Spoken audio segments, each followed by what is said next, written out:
Grosse tension entre les Émirats arabes unis et l'Israël. Il est très important de parler de ça. Le Moyen-Orient n'est pas seulement l'Iran, mais le Moyen-Orient, c'est tout un bloc.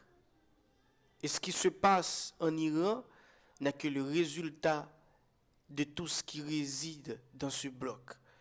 Alors, le Premier ministre israélien aurait effectué une visite discrète aux Émirats arabes unis. Pour lui, c'était une visite officielle, une visite formelle. Et il a rapporté, alors on a rapporté ça dans beaucoup de médias israéliens. Eh bien, les Émirats arabes unis ont nié ce voyage, disant que cette visite n'a jamais eu lieu. Donc c'est ça qui provoque cette tension. Avant de continuer, je vous demande de laisser un like sur la vidéo et de vous abonner s'il vous plaît. C'est très important, ça ne vous coûte rien du tout, ça nous fait vraiment du bien. La majorité d'entre vous qui regardent mes vidéos ne s'abonnent pas. Si je fais un travail aussi noble, il faut m'encourager, il faut vous abonner, il faut partager les vidéos, c'est très important. Alors, pour comprendre ce qui se passe, il faut revenir en 2020. En 2020, il y avait un accord, les accords Abraham, entre l'Israël et les Émirats arabes unis. Cet accord normalise des relations diplomatiques entre les deux pays.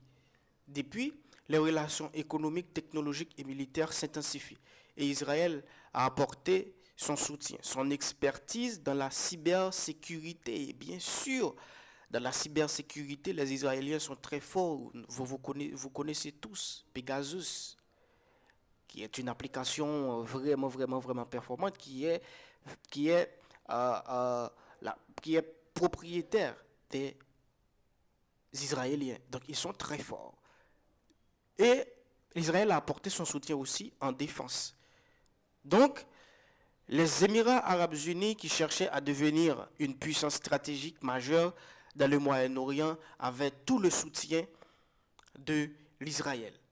Avec ce qui se passe à Gaza, en Palestine, ça a changé les donnes. L'accord il est toujours là, l'accord Abraham est toujours là, mais c'est un accord qui est devenu fragile. Donc, dans le monde arabe, une partie de la population critique les relations avec l'Israël.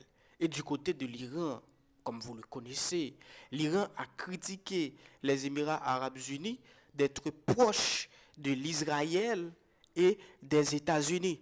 Et dans la majorité des cas, l'Iran a même ciblé les Émirats arabes unis. Parce que nous savons tous, avec cette guerre, l'Iran n'a pas attaqué directement les États-Unis. Ce sont les alliés des États-Unis qui sont dans le Moyen-Orient qui subissent les conséquences. C'est la raison pour laquelle l'Israël a nié cette visite. Alors, en faisant ça, est-ce que c'est possible? Alors, les Émirats arabes unis ont nié cette visite. Est-ce qu'en faisant ça, c'est parce que les Émirats arabes unis ont peur de se faire attaquer officiellement par les Iraniens? On ne sait pas. Mais ce qui est sûr, la tension brûle entre l'Israël et les Émirats arabes unis. Parce que l'Israël, les Israéliens, plus précisément Benjamin Netanyahou, avait dit qu'il a effectué une visite formelle.